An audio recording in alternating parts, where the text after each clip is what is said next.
शिवानी एक छोटे शहर में अपने माता पिता के साथ एक पुराना घर लेकर रहने आई थी। घर बहुत ही सुनसान और अजीब सा था, जैसे कि वहाँ कुछ छिपा हुआ हो। शिवानी ने घर का एक कोना भी सही से नहीं देखा था, लेकिन उसे वह घर बहुत ही अजनबी सा लग रहा था। रात शिवानी को घर में अजीब आवाजें सुनाई दी, जैसे कोई धीमे से दरवाजे को खटखटा रहा हो। वो डर के मारे कमरे से बाहर निकलने की हिम्मत नहीं जुटा पाई। आवाजें बार बार आती, जैसे कोई भीतर बंद हो। वह सोने की कोशिश करती है, लेकिन डर उसे चैन से सोने नहीं देता। अगले दिन शिवानी ने घर के पुराने अलमारी में एक पुराना डायरी पाया। डायरी में लिखा था कि यह घर कभी एक परिवार का था, लेकिन किसी अज्ञात दुर्घटना में वे मारे गए थे। उनके बाद इस घर में अजीब घटनाएं होने लगी थी। डायरी में लिखा था, अगर तुम सुन सको तो तुम समझ जाओगे। रात को शिवानी फिर वही आवाज सुनने लगी। इस बार आवाज और भी ज्यादा साफ थी, जैसे कोई बहुत पास से उसे पुकार रहा हो।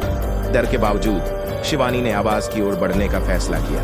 वह धीरे धीरे आवाज की दिशा में चलने लगी, जैसे किसी रहस्य को सुलझाना चाहती हो। शिवानी ने आवाज के पीछे की दीवार को देखा और वहां एक पुराना दरवाजा था, जिसे उसने पहले कभी नहीं देखा था। दरवाजा खोलते ही अंदर एक अंधेरी कोठरी थी। जैसे ही वह अंदर जाने लगी, अचानक दरवाजा खुद ब खुद बंद हो गया। अंदर एक पुरानी तस्वीर के पास एक आहट सुनाई दी, जैसे कोई उसे देख रहा हो। जैसे ही शिवानी ने तस्वीर को देखा, एक कटाफटा चेहरा सामने आया।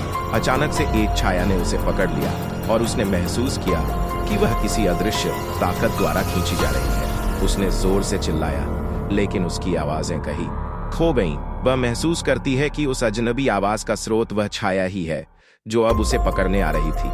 शिवानी जैसे तैसे खुद को उस छाया से छुड़ाकर बाहर निकली। बाहर आते ही वह गिर पड़ी और डर के मारे कांपने लगी।